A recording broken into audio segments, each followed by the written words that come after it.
I think CEOs need to inspire. I think CEOs need to give permission. And I think CEOs also need to offer some degrees of constraint to really force this innovation to happen. The organizations that are doing the best with AI right now have a lot of top-down support.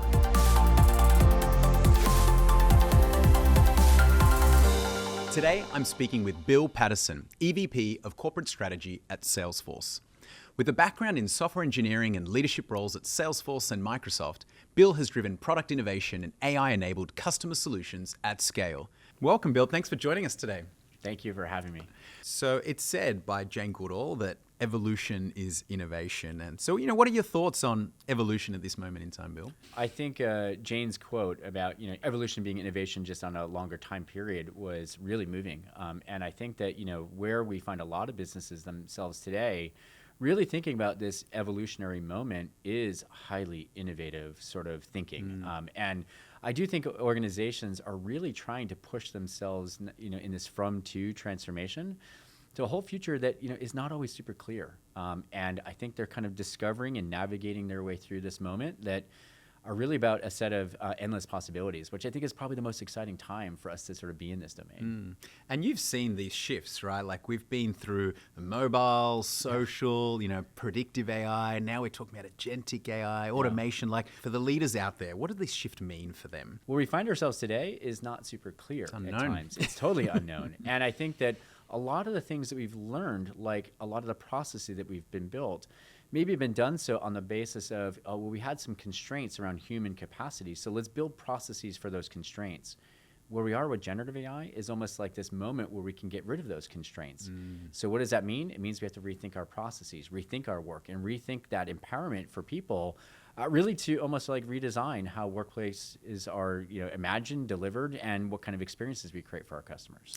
It's an interesting point because we were talking for the longest time about digital transformation, which was just taking what we were doing before and making it digital. But you can't really do that now because you don't know what you're supposed to do or how you're supposed to do it. You have to reinvent it. Yeah, we did the digital. We forgot the transformation part, right? Right. And I think that this moment does give us a lot of permission. And it gives us as leaders this sort of not just permission, but also responsibility to really rethink, kind of how we do business for the future, which for the peers I sort of speak with, or the customers I engage with, those are all the questions they have is, hey, how far can we take this? Where should we take this? And how do we do it so we can have the maximum impact for our people? So when we think about it, and Mark talks about this consumer revolution that's happening, and we all have this amazing technology in our phones at home, but there's this agentic divide, right? You come into the enterprise and you don't have any of that tech. How can leaders conquer that divide, right? And cross the chasm, as Jeffrey Moore would say. I recently was with a customer and I literally saw this experience. I was completely dumbfounded by it, where the individual was typing their work notes and then open up their phone to use ChatGPT like on their local device, right? And I think that's sort of, kind of indicative of the kind of divide that we see, where the tools that I am so used to using at home have not fully come into the enterprise right now. And for many businesses, I think it is really opening up the permission, that they can for their employees. Use these tools effectively, safely. But I do think that's really where leaders have to sort of challenge themselves, And we saw this through this bring your own device generation where the workplace brought the iPhone I remember that. That was exactly what I was thinking. Right. When you weren't allowed to have your iPhone, when BlackBerry was the thing. You got like the crappy phone, but I wanted the cool phone. And I think now what we really find is this is becoming a bring your own AI moment that if organizations don't provide the tools for their employees, they're going to bring them themselves. And so let's find this moment to meet in the middle and do that safely and responsibly. I think the difference, though, because I think about that moment a lot, I actually vividly remember bringing in my iPhone because it was cool and you could buy it yourself. Yeah. The difference now is if you bring your own AI, like ChatGPT, or it doesn't have your data, it doesn't have your context. Exactly. And that's really the game changer here, right? Right. Well, and you think about, your data around kind of in a metadata sense around my job, my function, my responsibility. Your data meaning, is it really your data or is it the enterprise's data? Yes. There's all kinds of new sort of boxes to open here. That we have to sort of help clients answer. And I think that's where I spend a lot of my time is really helping clients find the right degree of acceptance and then also find the right degree of sort of how to operationalize it, at scale in their workplace. So you talk to a lot of customers, and you've been focused a lot on bringing this technology into the enterprises and how they will consume it as well, and how they get value out of it. Tell us a little bit about that. Well, I think there's two things. I think there's commercial agony, which is sort of the headache that a lot of vendors have sort of put and downloaded onto their customers. Okay. And then we also are sitting in a world of a lot of abundance. Following the pandemic, many companies didn't just buy one of things or two of things. They have 6 of things now. Wow. Especially in marketing. And they have to rationalize these investments, for the future, because not every tool is going to sort of, survive this moment. And I think a lot of organizations, both in their spend with companies and technology companies, are really looking back to that moment of value. Are we getting the most value out of this moment? So a lot of my world now and a lot of work I do for Salesforce is really thinking about how do we become, kind of get greater access to this technology so that you can consume it, so you can, put it into the workplace at scale, and ultimately, kind of power your transformation with it at the forefront. So we've got a lot of customers tuning in. Is there something you want to share? Bring down some of the latest thinking there on how to make our products easy to consume. The big things really are opening up, our relationships with new types of agreements. For the first time in our company's sort of heritage, we've enabled what we call pay-as-you-go, which is an opportunity for organizations really to only pay for the things that they use and the things that they find value with. So pay-as-you-go is a new commercial architecture that we're introducing to clients, that are on this new journey. And if you think about building on the pay-as-you-go structure, what we call committing or pre-committing to spend with the Salesforce architecture. Maybe I don't know exactly what product I need right now, but I know I'm going to transform, and I know I'm going to need new innovation to help that transformation come to fruition. And so rather than instead of buying it up front, where maybe I need to know what I'm buying, there's a commitment-based model we're also sort of introducing, which is let me unfold that over time, maybe as my needs change, shift, and emerge, and sort of evolve. And so those two new structures are just the kinds of examples that we're sort of putting into our customers' hands, really to meet them where they are on their journeys of transformation. It's interesting we find ourselves in this place in B2B, because in B2C, you would never really buy something if you didn't know what you were going to do with it, right? Right, It's exactly. like prepare your year's worth of electricity. No, I think a lot of companies today, let's face it, the technology is changing very, very rapidly. In fact, what we were really talking about 2 years ago was just the rise of generative AI. And yet everything we learned at that moment, we've almost had to unlearn in these last 2 years. With that kind of technological shift, we also need the commercial architectures to shift, to really be more adaptive, more flexible, and to give customers sort of what they need to move things around as they see fit. Are you seeing out of this new business models evolve in our customers as well with these new technologies? Or? Well, I think there's some trends that to pay attention to. I think, for example, when we first brought Agentforce into the world roughly 12 months ago, we talked about this being a conversational model, right? And so we charged on the basis of a conversation that was started and that was sort of entered. Which would have an outcome. Have an outcome, exactly. And so what we found, though, is that some conversations were very short. Some conversations were very long. And yet we had a one-size-fits-all sort of architecture for our pricing sort of structure. And that didn't meet the needs of every client, especially those that might just have one kind of word or one kind of response, one-shot answers to those kind of interfaces. So we went back to the drawing board, and we invented something which we call the action-based model, which is you're only paying for the work that gets performed by an agent. And I think you can look at a lot of sort of interactions that we have with ChatGPT. I thank ChatGPT all the time. Right. And that's another action. I'm actually paying for that, with ChatGPT. Well, with us, we're not paying for that. Or you don't pay for that with the Salesforce architecture because the agent really didn't perform work or completion of work cycle.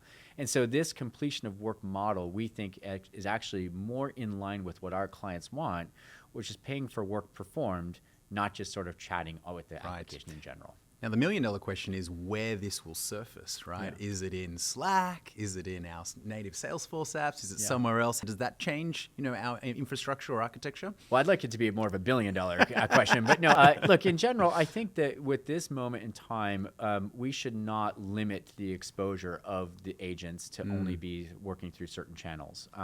I think, one of the things that I think is most exciting is putting agents into the voice interaction media. Right. Because for a lot of companies, that is the primary way in which they interface their customers.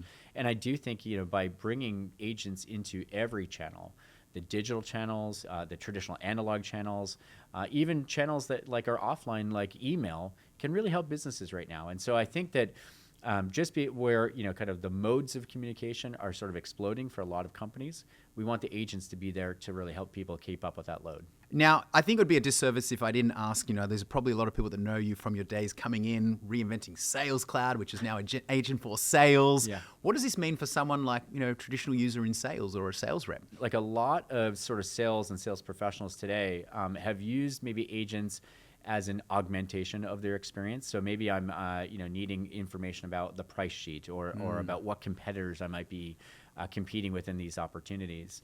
And that has really been on the human augmentation side of things. One of the biggest areas I'm super excited about is actually using agents to that are not in the moment of work, but they're actually helping work on my behalf and working in background, right? And so here at Salesforce, we've just deployed what we call our agentic SDR, our sales development representative, which means that agents are working on my behalf when I'm not at work. And they're helping to sort of curate new leads and new opportunities on my behalf that actually make it so that, it's business is ready to transact for me. And so I think this is one of those areas that, again, where humans have, kind of used agents maybe today is to sort of maybe have higher productivity. It's like a co-pilot. Yeah, co-pilot kind of experience. Yeah. Now what we're seeing is agents are going to lead to higher degrees of performance and attainment. And I think that's really exciting for the sales professional. And that's, I guess, how we, elevate and augment everyone. For sure. And that's not limited to just sales. I mean, you think about the opportunity in the service center. Well, now, like on help.salesforce.com, we are fully containing service interactions on our website that used to, require human intervention. Now, our clients are happier. Yes. Because they don't have to pick up their phone and disrupt their life. They can get the answers on their time. Yeah, and we're talking to several customers now where their service is being handled by agents, and they're saying that the customers enjoy it because it's, the friction is removed as long as you can get that done quickly, and CSAT's going up, which is like a win-win, right? Lower cost and CSAT going up, that's a nirvana, right? Yeah, I mean, the two magic, potions there, lowering cost to serve and increasing NPS, that's the goal of every service center. And so when you think about this moment in time and what it really represents, it's an opportunity just to improve service for all of us. Yes. And I think that's also why it's so exciting to see this, in use in so many different organizations.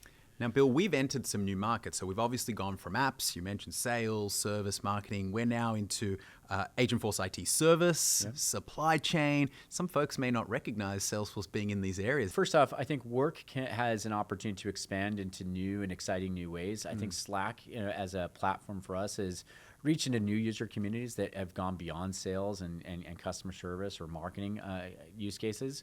And so as we sort of saw the rise of Slack into a lot of these functions, clients were asking, well, how do I use, kind of the great, Salesforce workflow, the analytics, the AI, really to improve these other domains? And so it was a natural affinity to kind of expand into these other areas, because at the end of the day, this is all about work getting done, and work getting done effectively with AI and humans working together. Now, I know you've been working on our strategy at Salesforce, so now we've got customer-facing, employee-facing operations, agents.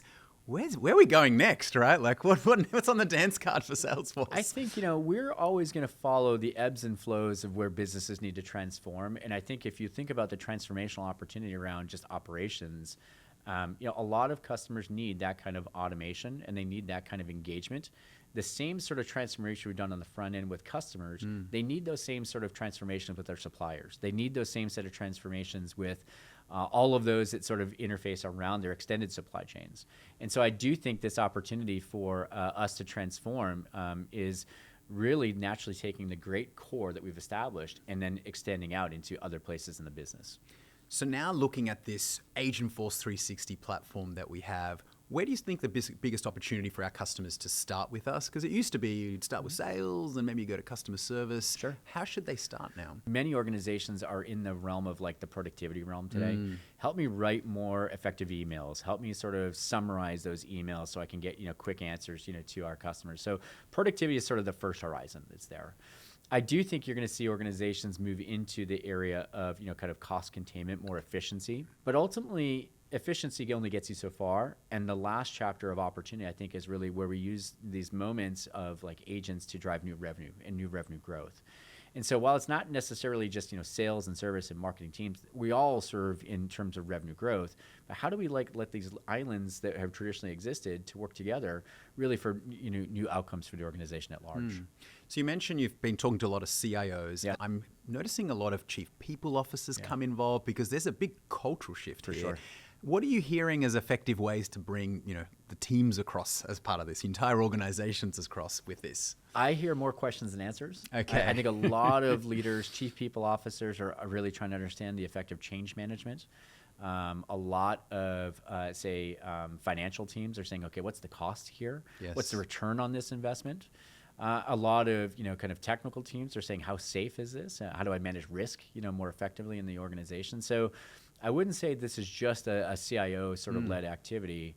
I think this is an enterprise-wide activity, and I think every leader has a responsibility to bring their unique point of view into this moment of transformation and change. And so I do think what I've seen is it's bringing companies together, like never before, and it is giving all of us sort of a purpose and permission to really create the next great enterprise with all of us sort of working together with this great tool. Now, if we go back to when you mentioned before some new technology like an iPhone coming, it was like the individual forcing the company to move. Some other trends have been IT or the CIO bringing it in. The organizations that I'm seeing succeed are kind of top down, like these CEOs saying, Sure. we want to be an agentic enterprise. Is that the way forward, do you think? Like, does it need the CEO really to be behind this? I think CEOs need to inspire. I think CEOs need to give permission. And I think CEOs also need to offer some degrees of constraint to really force this innovation to happen. If I think about some of the transformations we've done at Salesforce, especially on the help.salesforce.com side, Mark was our biggest champion. Right. Mark was our biggest inspiration. Mark was also not just giving permission, but also, demanding that we change And go faster. And go faster. It's always go faster with Mark. But I think this is also where, we follow his lead in a lot of cases and say, okay, we've got permission from the CEO all the way from the board down to really drive this kind of change for our company.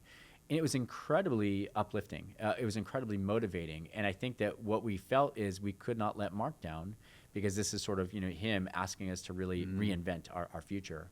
The organizations that are doing the best with AI right now have a lot of top-down support.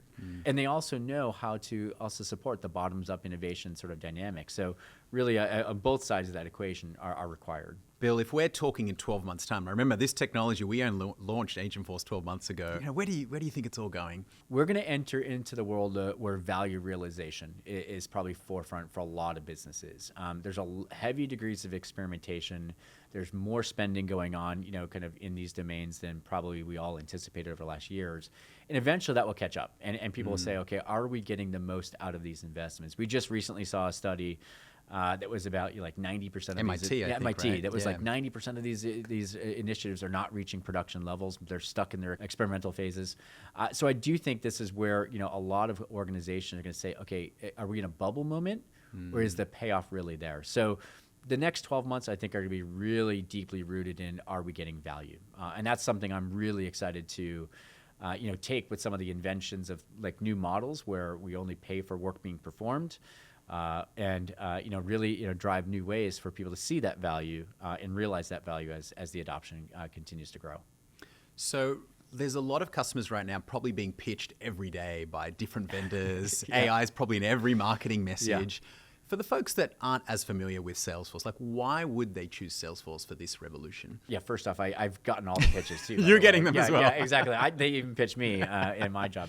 But I think it goes back to our company heritage that we've always sort of had this mission to help organizations connect with customers in a whole new way. And when you think about what has sort of caused us or many businesses to struggle with their connections with customers, it's been the capacity of humans that have really been the limiter, if you will. And during the pandemic, we saw the surge of every contact center. We saw, kind of every digital channel become overwhelmed and inundated with, a lot of sort of demands from customers. And so for many companies, and then also there's some workplace dynamics that many companies struggle to even fill their open headcount, right? Yeah. And so this is a moment where I think a lot of those front office processes and experiences to keep up with the demands of their customers, AI is the moment where a lot of companies are saying, finally, we have something that can help us keep up. Why to spend in the customer domain is that we can finally keep up to the demands of our customers. And why Salesforce? Well, we're the most trusted brand to do that transformation with. And so I think these two moments are really meeting almost in a peanut butter and chocolate kind of manner, where we're creating something magical because companies need to meet their customers where they are. And CRM and Salesforce are the most trusted brand, especially in an area where people are still questioning the trust of these tools. Those two moments are kind of meeting in the middle. And then just building on that, do you think this moment is an open or a closed moment? You know, there's a lot of AI that's a little closed at the moment, and you know, we've historically been a little bit more open. So yeah, I think openness is the only way forward for technology companies. And the reality is, it's because of what the enterprise looks like itself. Very rarely do you find any enterprise that has a one-size sort of technology, affinity, if you will. Even in Microsoft shops, I see plenty of non-Microsoft sort of technologies in those organizations. And so openness is going to be required. And I think that is going to give rise to a lot of organizations picking the best of breed for, say, sales agents, best of breed for service agents, best of breed for marketing agents. We just want to also be the best of breed in those sort of technologies. So it gives us a permission to sort of be open, but also a responsibility to keep innovating, really to sort of let our innovation shine and speak for itself.